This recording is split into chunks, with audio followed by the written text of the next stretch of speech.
La aventura de Rudius Greyrat, después del cataclismo, justo cuando fue transportado al continente demoníaco, tiene una parte que no fue contada, y es cómo hizo el pequeño muchacho para lograr, junto a Eris, sobrevivir al aterrizaje.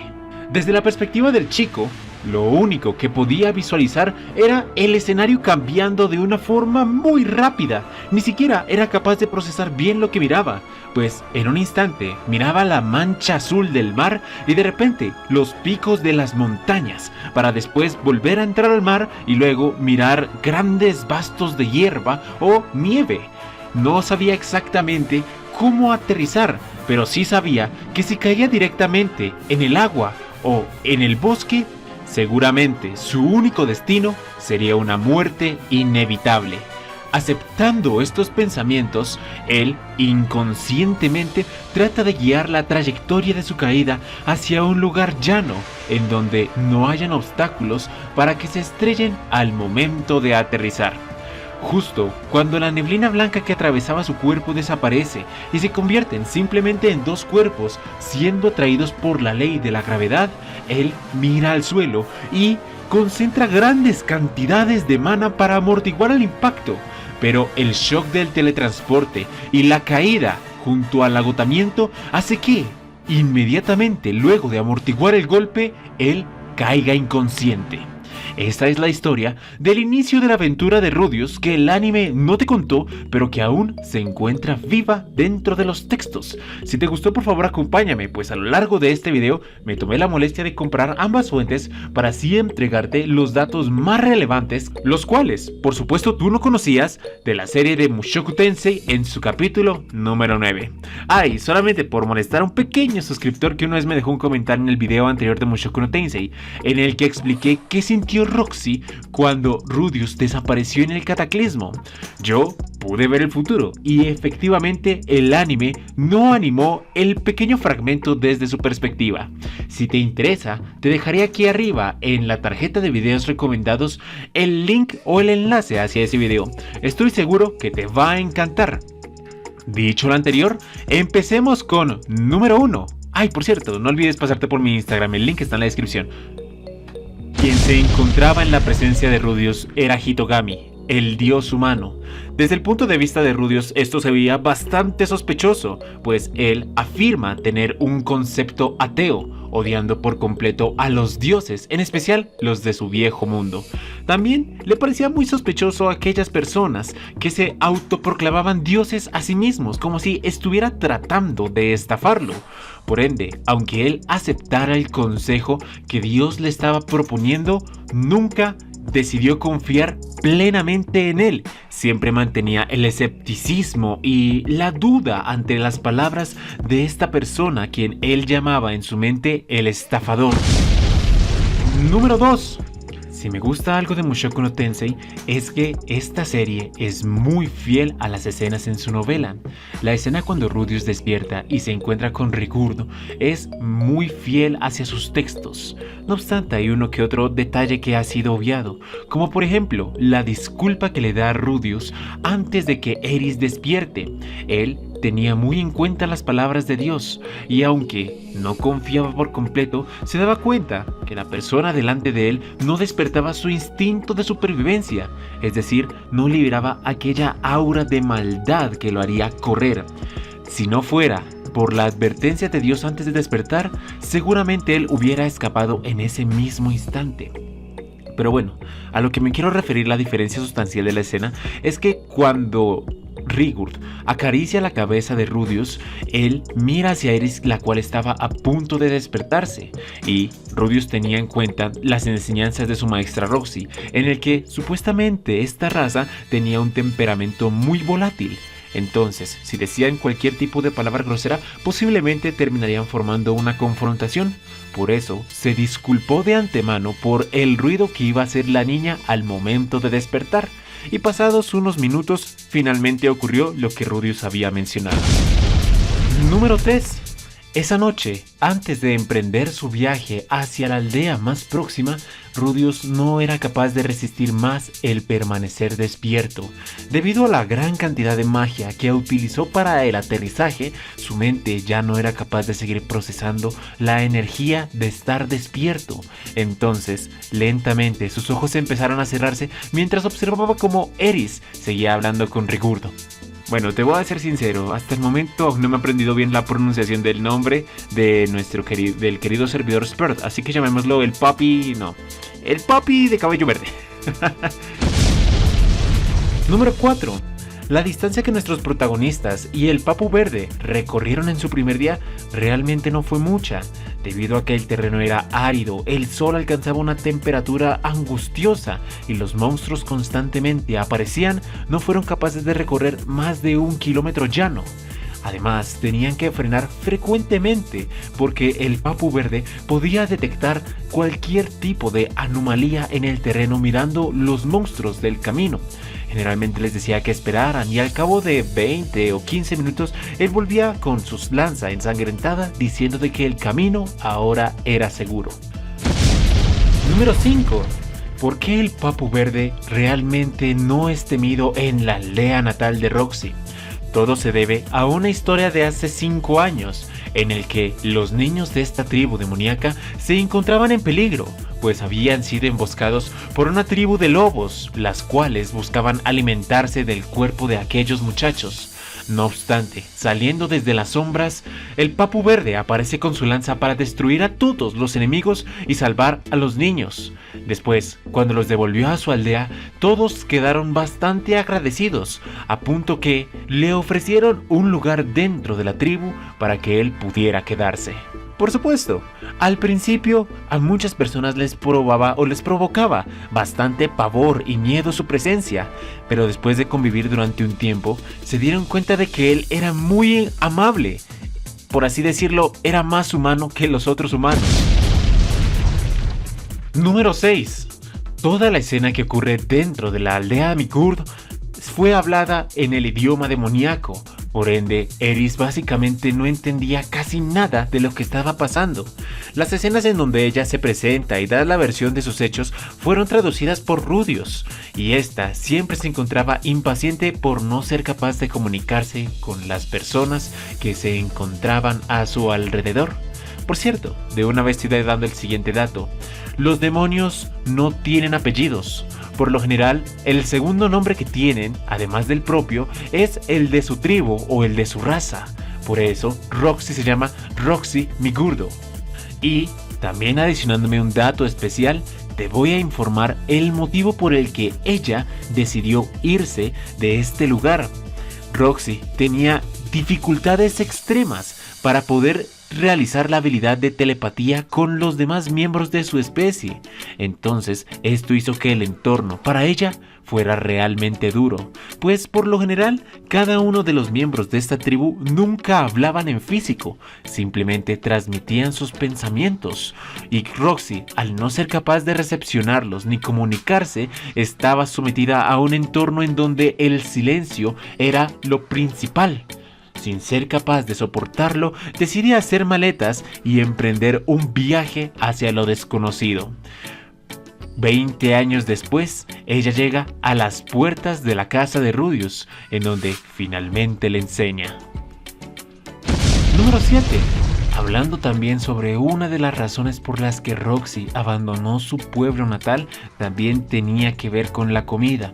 Lo único que esta tribu es capaz de obtener es la carne de monstruos que sus guerreros cazan o parte de los vegetales que ellos mismos cultivan. Pero la desgracia es que la tierra, al ser tan pobre en nutrientes y agua, la recolección y el sabor de las mismas frutas que aquí se cosechan es increíblemente insípida. Básicamente, según las palabras de Roxy, que en algún momento le describió su aldea a Rudius por la aldea, es que los vegetales saben horrible. Número 8.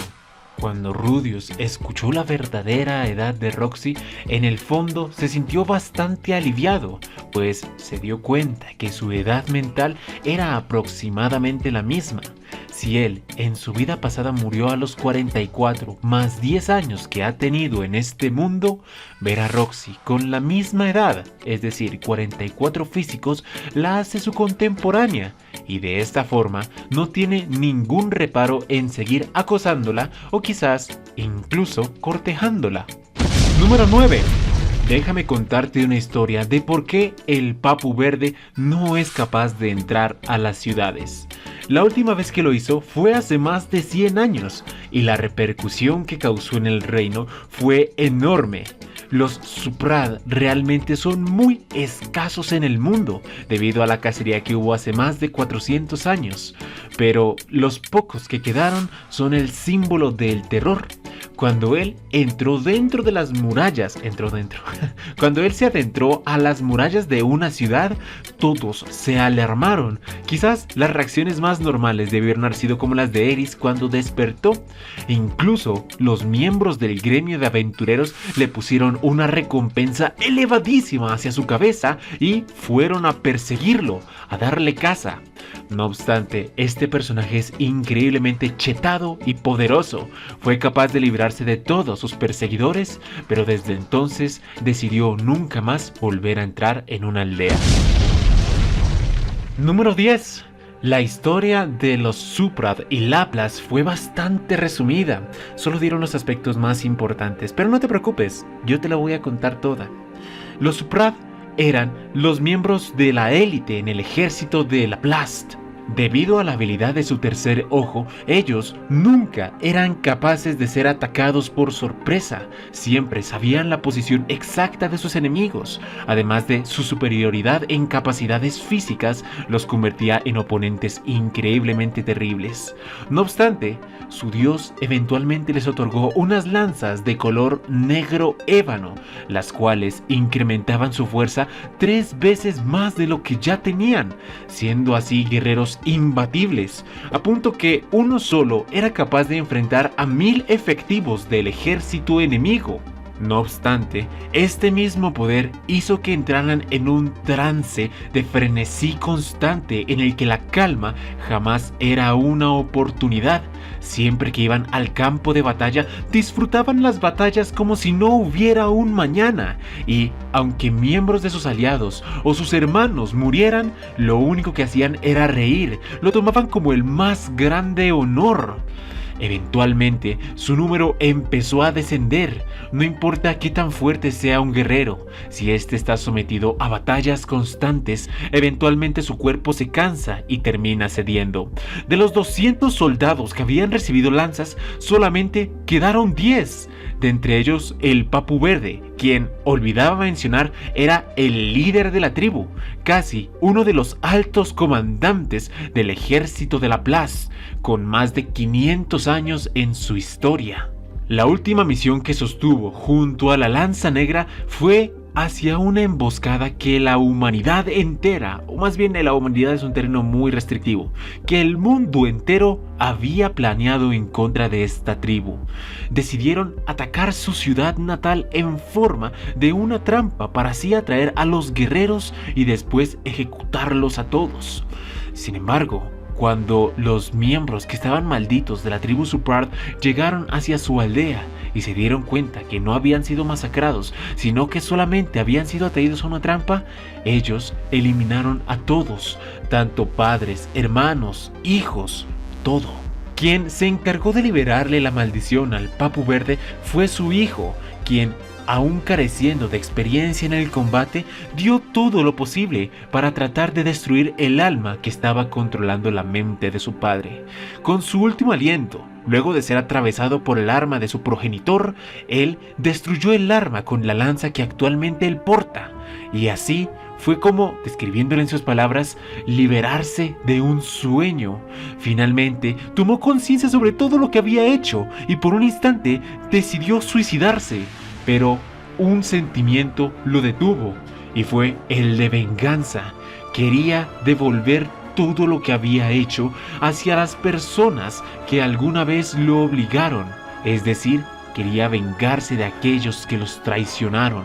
Cuando trató de advertirle a sus demás compañeros, se dio cuenta de una cruda realidad, y es que la mayoría de ellos se encontraba en condiciones deplorables. Primero que todo, tenían varias laceraciones en su cuerpo que ya eran imposibles de reparar, pero que mientras estaban bajo el efecto de la lanza jamás se dieron cuenta. A algunos le faltaban sus extremidades, sus ojos estaban cortados o cercenados, incluso a uno había perdido varios órganos internos, pero aún seguía luchando como si nada de esto le afectara. Sigurd trató de liberar a sus hermanos destruyendo las lanzas que cada uno portaba, y así lo hizo, pero tenían que afrontar una prueba final. El mundo entero había rodeado esa aldea principalmente para cazar a los Súbrad. Entonces, para escapar debieron haberse abrido paso. Él desconoce la suerte de los otros 9 guerreros. No sabe si sobrevivieron o perecieron en esa incursión o operación. Lo único que conoce es que después de todos los acontecimientos, él cargó en línea recta hasta que finalmente, liberándose el camino por donde pasara, logró escapar. Número 11. Y como último dato que tengo a mi disposición para ti, es sobre el sistema económico del universo en el que estamos viviendo actualmente. Aparentemente, el dinero en el mundo demoníaco tiene un valor inferior al del mundo humano, quizás 10 veces menor. El motivo es que la economía en este lugar no es tan opulenta como podríamos decirlo. Ahí, el valor máximo que podrías encontrar en una moneda de cambio es un gran cobre, que traducido en monedas, por así decirlas, mundiales actuales, es 10.000 yenes. Así, después encontramos otra variedad como un cobre pequeño, un lustre de ébano, piedras incluso, monedas de piedras, las cuales tienen el valor de 1 yen. Las que Rudius tenía en sus manos era equivalente a 3 monedas de piedra y otras 2 que no recuerdo muy bien su valor. Hierro oxidado. 4 monedas de hierro oxidado, lo suficiente como para pasar 1 o 2 días en una taberna para poder pasar la noche. Y bueno, señores, lo que acabas de escuchar fue una comparación entre el anime y la novela de la serie de Mushoku Tensei. Espero que te haya agradado. Recuerda que el nombre de este servidor es el señor Mikael. Si te gustó mi trabajo, por favor dale like, me gusta, comparte, sígueme en Instagram, en especial en Instagram, y dale like a corazoncito, a mis foticos, que eso hace que las chicas me vean más guapo. Es una lástima que no llegáramos a los 20 minutos para poder cantarte, pero ¿qué se le va a hacer? Será en el siguiente video. Nos vemos después, mi querido amigo. Adiós.